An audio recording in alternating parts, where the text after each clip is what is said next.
Astaghfirullah. Innal hamdalillah nahmaduhu wa nasta'inuhu wa nastaghfiruh wa na'udzu billahi min syururi anfusina wa sayyiati a'malina. Man yahdihillahu fala mudhillalah wa man yudlil fala hadiyalah. Asyhadu an la ilaha illallah wahdahu rabbi la syarika lah wa asyhadu anna Muhammadan abduhu wa rasuluhu alladzi la nabiyya ba'dah. Faqala Allah azza wa jalla ya ayyuhalladzina amanu taqullaha haqqa tuqatih wa la tamutunna illa wa antum muslimun. Ma'asyiral muslimin yang dimuliakan Allah Subhanahu wa taala, usikum wa nafsi bitaqwallah faqad fazal muttaqun. Fa usalli wa usallimu ala sayyidina Muhammadin wa ala alihi wa sahbihi ajmain, amma ba'du. Ma'asyiral muslimin, jamaah sidang Jumat yang dimuliakan Allah Subhanahu wa taala, sebelum khatib menyampaikan khutbahnya, biasa khatib menyampaikan wasiat untuk khatib pribadi dan tentunya untuk jamaah sekalian. Marilah kita meningkatkan takwa kita kepada Allah Subhanahu wa taala di hari Jumat ini. Tak lupa kita bersalawat kepada Nabi sallallahu alaihi wasallam. Allahumma salli ala sayyidina Muhammad wa ala alihi wa sahbihi wa man sara ala nahjihi ila yaumiddin. Ma'asyiral muslimin yang dimuliakan Allah Subhanahu wa taala, Allah Subhanahu wa taala berfirman tepatnya dalam surah At-Taubah, atau tepatnya lagi pada ayat ke-36 dalam surah At-Taubah. A'udzu billahi minasyaitonir rajim. Bismillahirrahmanirrahim.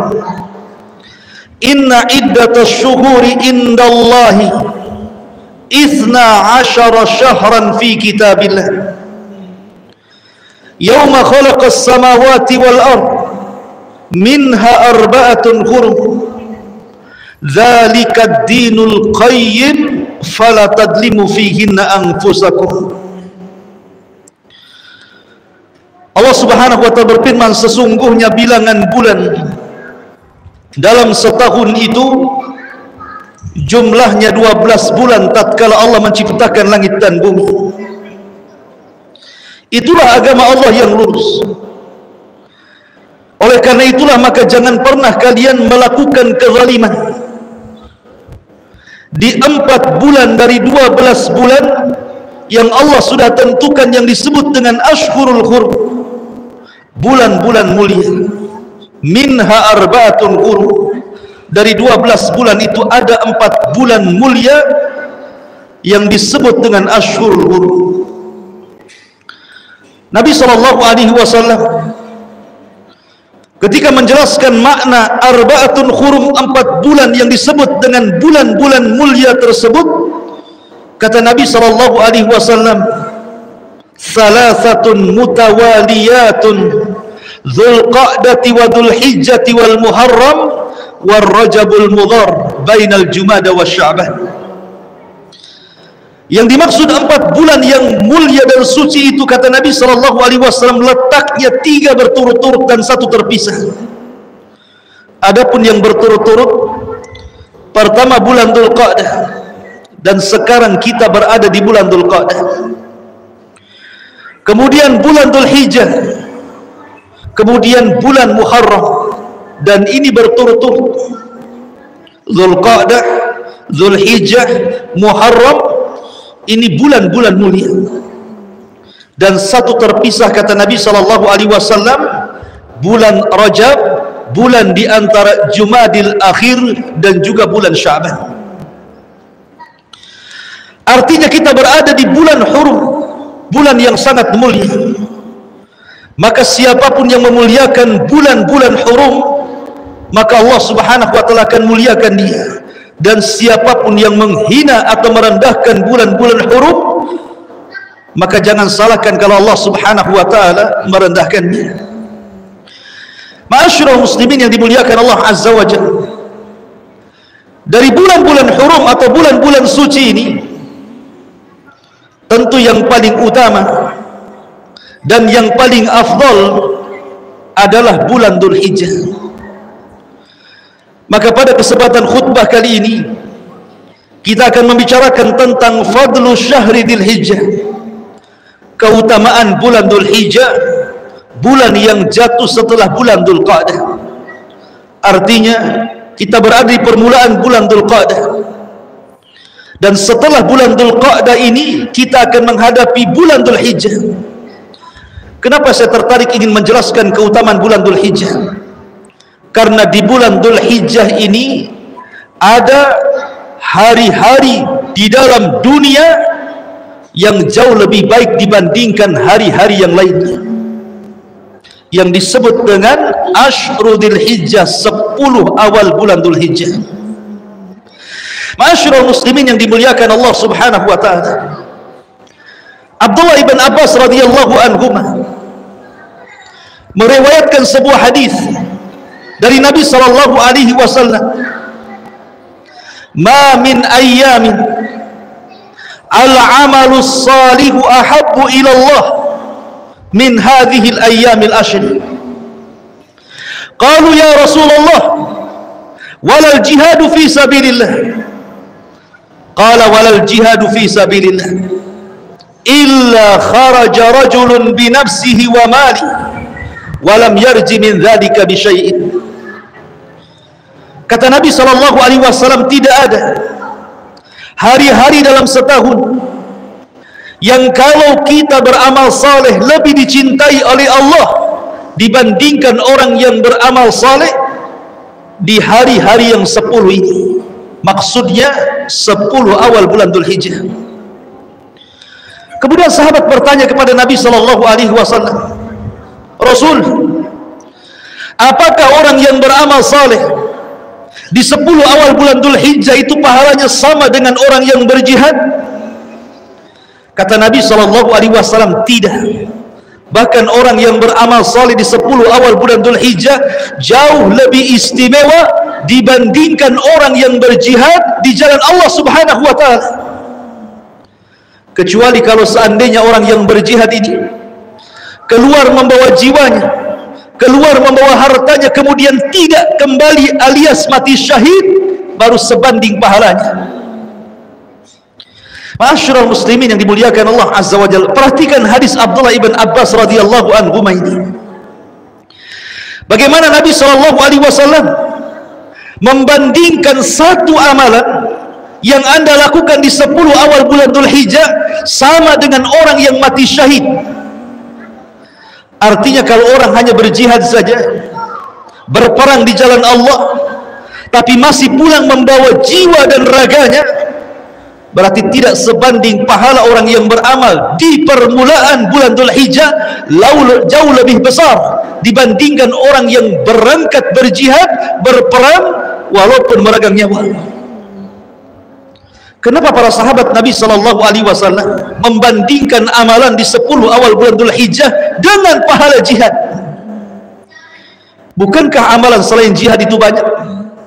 Seperti salat, puasa, zakat, haji atau yang lainnya.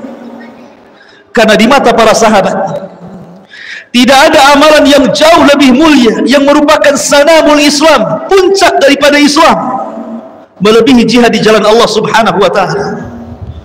Makanya Nabi SAW bersabda, ra'sul amri al-Islam wa amuduhu salah wa dirwatus sanamihil jihadu fi sabilillah. Pokok urusan hidup manusia adalah Islam, dan tiangnya salat, dan puncak urusan dalam Islam adalah berjihad di jalan Allah subhanahu wa ta'ala. Jihad yang merupakan sanamul Islam, puncak daripada ketinggian Islam, rupanya tidak lebih besar pahalanya dibandingkan orang yang beramal di 10 awal bulan Dzulhijjah. Jadi kalau seandainya kita nanti sampai di 10 awal bulan Dhul Hijjah, dari tanggal 1 Dhul Hijjah sampai tanggal 10 Dhul Hijjah, Anda membaca Al-Quran walaupun 1 lembar, maka bacaan Quran 1 lembar Anda pahalanya sama dengan orang yang mati syahid. Kalau Anda kemudian bersedekah walaupun hanya 10.000, tetapi Anda sedekahkan di permulaan Dhul Hijjah sampai ke tanggal 10 Dhul Hijjah, berarti pahalanya sama dengan orang yang mati syahid. Kalau Anda berzikir mengucapkan subhanallah walhamdulillah wa la ilaha illallah Allahu akbar, memperbanyak tasbih, tahlil dan tahmid, maka zikir Anda pahalanya sama dengan orang yang mati syahid. Artinya bahwa orang yang menghendaki memiliki pahala mati syahid tidak mesti harus berjihad. Cukup menanti tanggal 1 bulan Dhul Hijjah sampai tanggal 10 bulan Dhul Hijjah, kita akan meraih sebanyak-banyaknya pahala orang yang mati syahid. Itulah wajar Nabi SAW sampai mengatakan, fadlu ayyamid dunya ayyamu ashrin. Keutamaan hari-hari dalam dunia ini ada pada hari-hari yang ke-10, maksudnya 10 awal bulan Dhul Hijjah. Ma'asyiral muslimin yang dimuliakan Allah Subhanahu wa taala, bukan hanya umat Islam yang memuliakan 10 awal bulan Dhul Hijjah, tapi umat dulu juga sama. Ketika Allah Subhanahu wa taala menceritakan tentang kisah Nabi Musa alaihi salatu wassalam, wa wa'adna Musa 30 lailatan summa atmamnaha bi ashrin wa tamma miqatu rabbih 40 lailatan. Ketika Allah Subhanahu wa taala menjanjikan kepada Musa untuk menurunkan Taurat di Bukit Sainah, maka Allah Subhanahu wa taala memerintahkan Musa untuk tinggal di Bukit Sainah selama 30 malam atau 30 hari. Maka di hari ke-30, Musa alaihi salatu wassalam yang saat itu dia sedang berpuasa, hendak membatalkan puasanya karena dikhawatirkan kalau seandainya dia tidak membatalkan puasanya, kemudian dia berdialog dengan Allah Subhanahu wa taala, maka lisannya akan mengeluarkan bau. Maka Allah Subhanahu wa taala katakan kepada Musa, ya Musa, la lahufu fammi shaim atyab indallahi min rihil misk. Wahai Musa, bau mulutnya orang yang berpuasa jauh lebih wangi dibandingkan minyak kasturi di hadapan Allah Subhanahu wa taala. Maka Allah Subhanahu wa taala merintahkan 10 hari lagi agar Musa berpuasa sehingga digenapkan menjadi 40 hari. Sebagian para ulama tafsir mengatakan bahwa peristiwa Musa ketika berbicara dengan Allah Subhanahu wa taala pada hari yang ke-40 dan turun padanya Taurat, 30 pertama Musa berada di bulan Dzulqa'dah, dan 10 akhir sebagai tambahan genap menjadi 40 hari adalah 10 awal bulan Dhul Hijjah.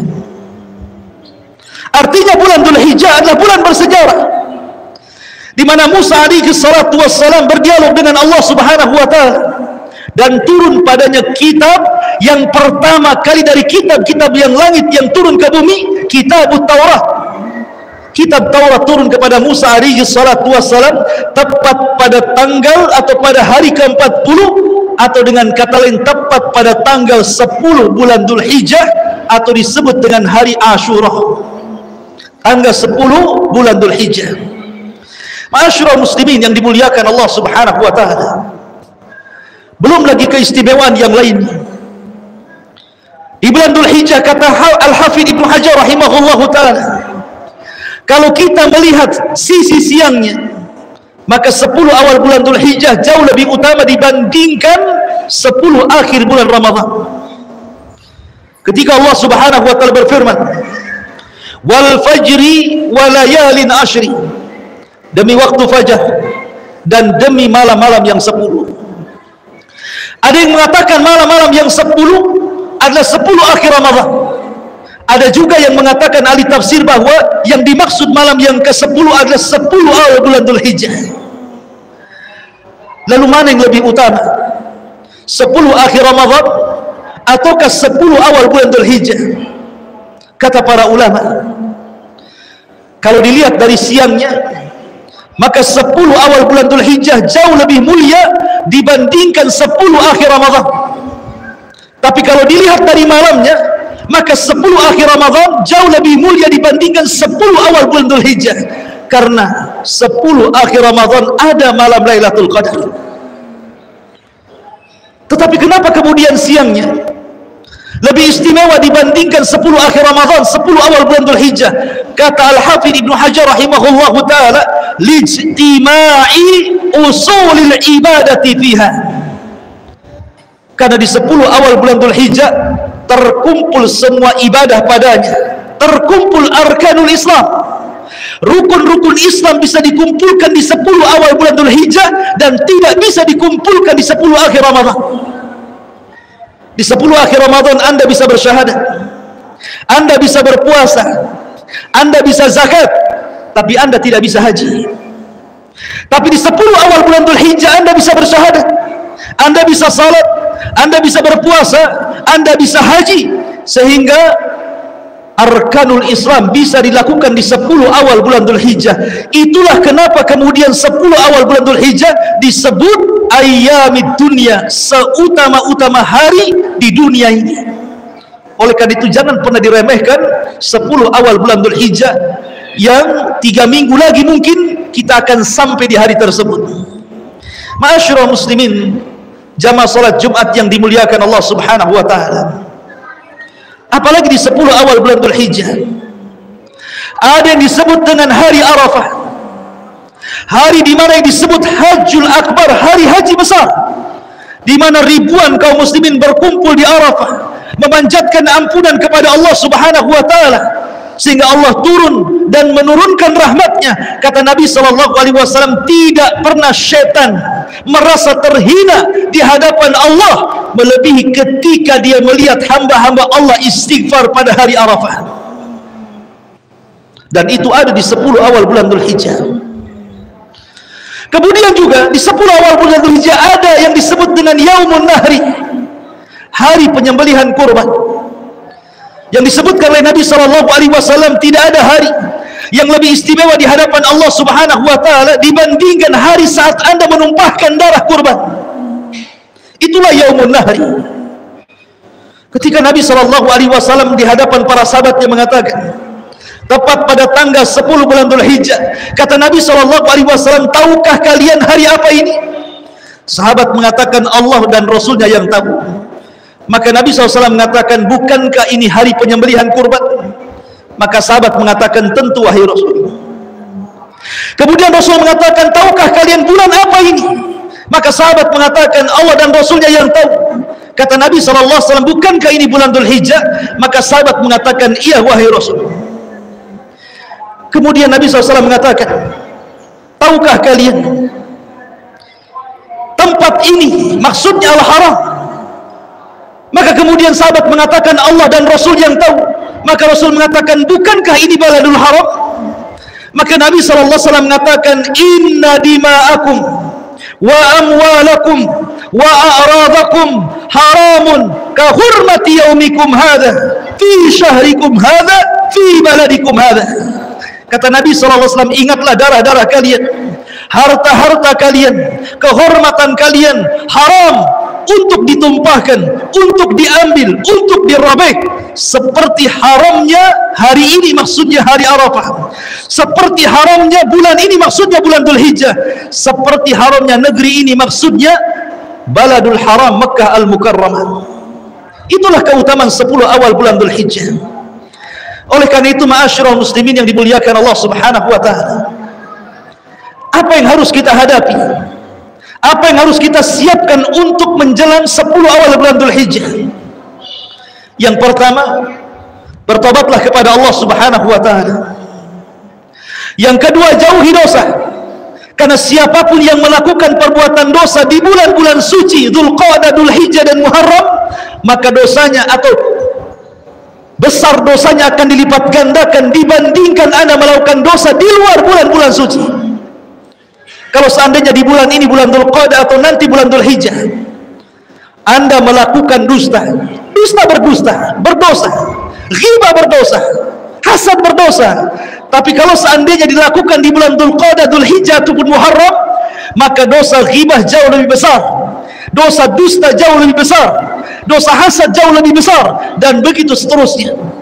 Tapi sebaliknya, orang yang banyak mengamalkan amalan saleh, orang yang banyak membaca Al-Quran, bersedekah dan melakukan amal saleh apapun di bulan-bulan suci ini, kata Qatadah ibn Di'amah rahimahullahu ta'ala, maka pahalanya akan dilipat gandakan dibandingkan anda melakukan amal saleh di bulan-bulan yang lainnya. Barakallahu fikum, aqulu ma tasma'un, aqulu qawli hadha wastaghfiru innahu huwal ghafurur rahim.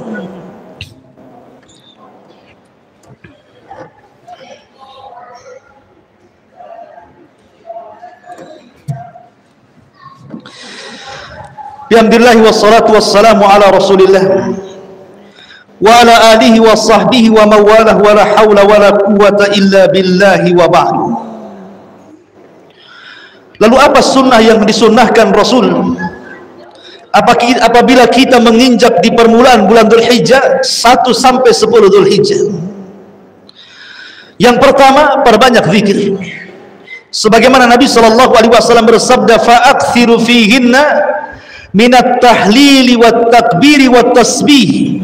Perbanyak oleh kalian membaca tahlil, membaca tahmid, membaca takbir apabila sampai di 10 awal bulan Dzulhijjah.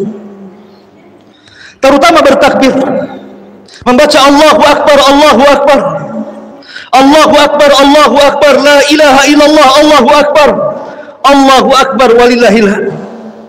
Kata para ulama, bertakbir itu ada 2 macam.